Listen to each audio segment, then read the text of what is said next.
Hi, my name's Amir, and this is Why'd You Do That PF2E. Pathfinder 2nd Edition is my favorite tabletop role-playing game. It might be my forever game, and on this channel I want to go into the mechanics of why the game does what it does and what that can mean for a fun game for you and your friends. But before we start all that, I want to get into the player core rulebook that was released in November from the Pathfinder 2nd Edition remaster, where about 5 years after the game first came out, Paizo, the publisher of the game, has come out with updated rules for a number of different reasons that I won't get into in this video because it's a big whole thing. But the player core rulebook that came out is an excellent way to learn the game. While I'm waiting for my actual books to come in from my friendly local gaming store, I've picked up the PDF from the Paizo website and I've gone through it, and it's amazing. It's everything that I've kind of wanted. Of course, the best way to learn a game is to find a table, an already ongoing campaign or a new campaign, and learn the game with people who already know the rules and who can walk you through it. But the player core rulebook is also a great way of learning the game, except for one thing, and that's what I want to go into today, and that is the right way to read the core rulebook to just not get overwhelmed with the one possible downside of the game system, which is that it has so many options. So that's the goal of this video, is to go through the one correct way to read the book. Now, I know that's a bit of a clickbaity kind of a title, but let me bring up the core rulebook and I'll show you what I mean when I say that. So here it is. As you can see, everything is free online, like I've said in a previous video, but you get a lot of really great art. The layout is amazing. They've done a lot of work to make the game system as clear as possible. The problem comes here. This is a question that I have about why the game does what it does in terms of how it lays out its rules. It starts out with an introduction, which makes perfect sense. And then it goes into character creation right on page 17. And then it goes into Ancestry's background, classes, skills, all of these other amazing things, which are all character options on how you can build your character. And that's all amazing stuff. The problem being that it doesn't actually tell you how to play the game until chapter 8 at the end of the whole book, which is almost 400 pages in. So you have the introduction, 400 pages of character options, and then it tells you how to actually play the game. In terms of actually getting introduced to the game, it's a very odd decision, and I really don't know why they did it. So the question of the day really is, why'd you do that, PF2E? Why do you put the playing the game chapter at the end of your player core rulebook? And the answer is, I don't know. That's one of the things that I don't like about the system. So if you shouldn't read the book cover to cover, in my view, is there a better way of doing it? And I really believe there is. So that's what I'm going to get into now. Hopefully you see this before you start reading the book, or I've convinced you to maybe pick up the PDF. And all of Paizo's books are available in PDF format, which is one of the nice things about them. The first 16 pages of the introduction are something that you should read. If you're a veteran of tabletop role-playing games, some of it is going to be, what is a role-playing game? You really don't need, you can skim that, but it's still useful for everybody. And if you're new to tabletop role-playing games, all of this is really good stuff. So what I would say is that go through the introduction, chapter 1, until page 16, and that's where you stop. First step, stop at page 16. Within the first 16 pages, there are a few things that I would ask you to pay special attention to. One of them is at page 11, traits. So over here, traits are something that is used throughout the game. It is a really useful thing in terms of describing rules elements, attaching one rule to other common rules. So they are something that, as we go through the game, that'll make much more sense. The other one is right at the end of page 16. So this over here has basically a sample of actions and feats and other kind of rules like that, other kind of character options like that, and their stat block about how they are set out. On not all of these rules elements will have all of these sections, but this kind of gives you an overview about like things that you're going to be seeing throughout the rest of the game in terms of how it's laid out, how the rules are explained, and it's all very consistent. And that's one of the main things about Pathfinder 2nd Edition that's so great, is that they have, the creators of the game have made it a point to make things as consistent as possible.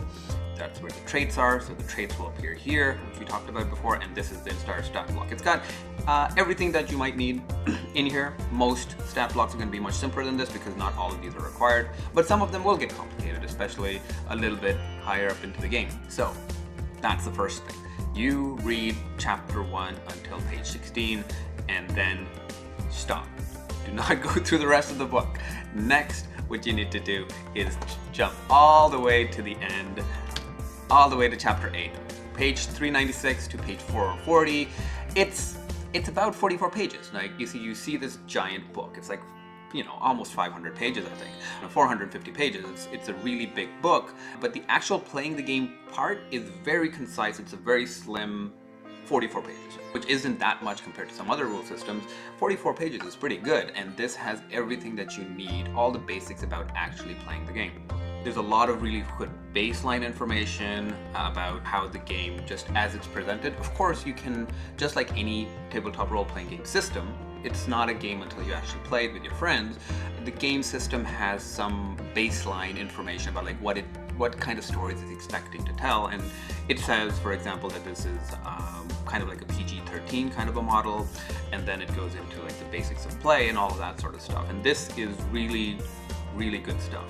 As you can see, it's clearly laid out. It looks better in book form, just based on my experience with other books, but even as a PDF, it's got a very nice sidebar over here to tell you exactly where you are, all of the different subsections in here. So go through chapter 8 from page 396 to 440. 413, page 413, here you have actions. These are basic actions that can very commonly come up, and guidance on how they're expected to be used, how you can use them to do things in the game world. And you can see right here that the stat block that we were talking about has shown up. Crawl is very simple. It just has a requirement that you're prone, for example, and then it does what it does, and it's got the move trait, which is important as well for other things, right? Either way, the action system, I don't think you should need to learn and memorize all of them. But you know, some of the basics are here, and it kind of understands, like stride and strike are very common, for example. I wouldn't go through all of them and memorize all of them. I don't think you need to. You just need them as they come up. That's how I would suggest the second thing that you do. First one was read chapter 1 until page 16. Second thing, read chapter 8, 396 to 440. Once you've done that, you kind of know how to play the game. And honestly, if you were very ambitious, you could just take these two things and just run with it and create your own game system right off of these two elements. Everything else is going to be character options. And I think the best way of taking the next step is going to be reading chapter 4, which is skills.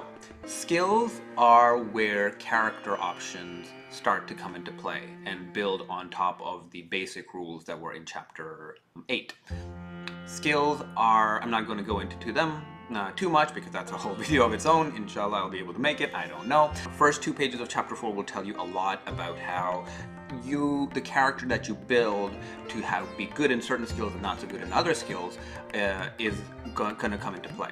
Because in Pathfinder 2nd Edition, not everybody is good. Nobody can be good at everything. That's why you need a team of people working together. And the first 2 pages of chapter 4 will go into the basics of what they are. And then from there, it goes into what these skills are and what special actions are available from in there. So I would read the first 2 pages of chapter 4 and then skim the rest of the skill. Kind of start noticing things that you might be interested in. Do you want to be an athletic person? There's a lot of things that are great in athletics. Are you more sneaky? Are you more of a know-it-all? All of those things are tied through different skills and the different actions that they provide within those skills. One of the things in skills is that now, as I'm scrolling down, you can see that there's a lot of different options. So even just like in the general action section, I don't think you need to, you definitely do not need to memorize all of this. You do just need to go through it. The next chapter is Feats.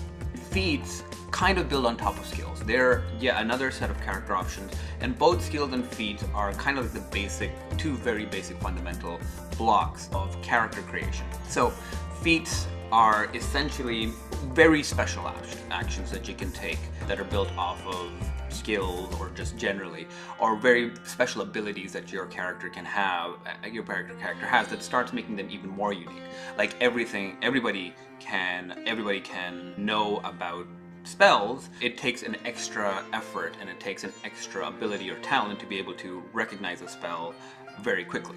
So that is the difference between what a skill is and what a feat is. And just like with skills, once you start going into the actual feats themselves, you don't have to memorize all of them, not even as a game master, but as a player, only the ones that are relevant to your character, the things that you should know. What this has done by going through the book in this order is that you have learned how to play the game, have learned how the basic fundamental building blocks of a character, and now you can actually go back to chapter 1 and read the rest of the chapter, because that is where the character creation comes in. Hopefully by this time you've gotten a sense of looking at the skills, looking at the feats, looking at the basic rules of the game. You have come to an idea about like what kind of character you might want to play. And maybe you don't. Maybe you are such a game master that you're just interested in learning everything.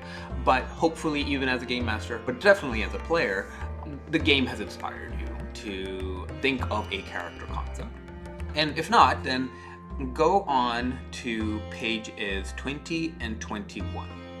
And that is a really pretty and really well thought summary spread of the ancestries, which is race, and classes, which the game provides. Ancestry is here and classes here. And maybe looking at this spread will give you an idea of like what kind of ancestry and class combination you would like to play, and those are the two big components of building a character.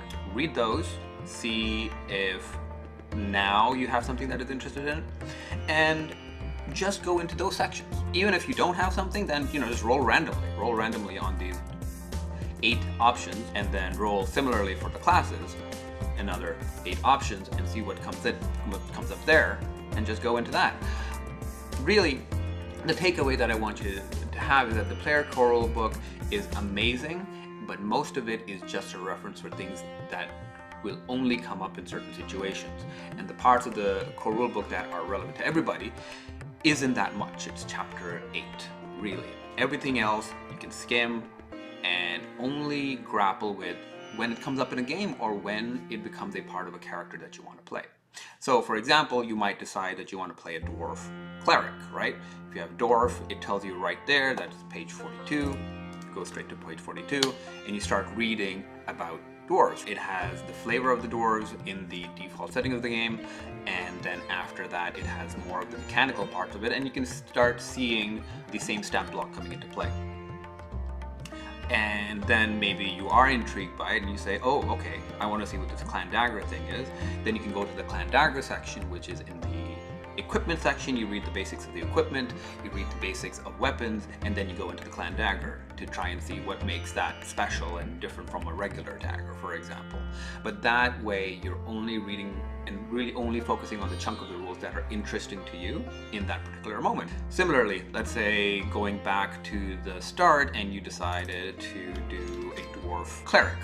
So now you say, okay, let's go into the cleric section. Once you go into the cleric section, that will open up even more of the options of the game. For example, clerics have spellcasting. Spellcasting within the core rules, but now you can start going into the spell section of the game, which is a huge section of, again, nothing but spells. If you wanted to play a dwarf fighter, you don't even need to go into that whole section, but since you want to play a dwarf cleric in this example, then you do want to maybe go into the spell section and see what spells are available to clerics. Also, clerics require you to pick a deity. And so then you can go back to chapter 1 and look up where the deities are, which are in the religion section of the introduction. One of the other things that really helps with all of this is that at the real end of the book, after playing the game section, you have conditions appendix and the glossary and index, which is right from the start of Pathfinder 2nd edition. It's just an amazing kind of way of organizing, helping organize things to be able to find them. Because what this glossary plus index does is that it gives you a summary of something, and then also it tells you exactly where to go in the book to find it. So that is the one correct way to read the Pathfinder core rulebook.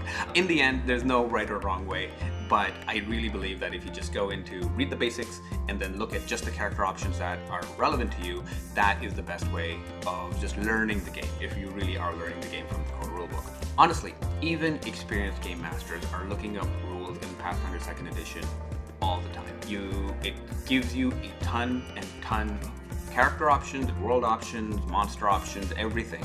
All you need to do is only deal with the ones that come up, right? And the more you deal with them, the more familiar they get and the faster the game gets. Let me know in the comment section whether you agree or disagree with this. Like and please keep on giving me feedback. I hope I'm getting better at this. It's always difficult to learn a new skill, but it's something that I've been wanting to do for a while. And thank you for getting to the end of the video. And inshallah, I'll be able to make more videos that actually go into the mechanics of the system.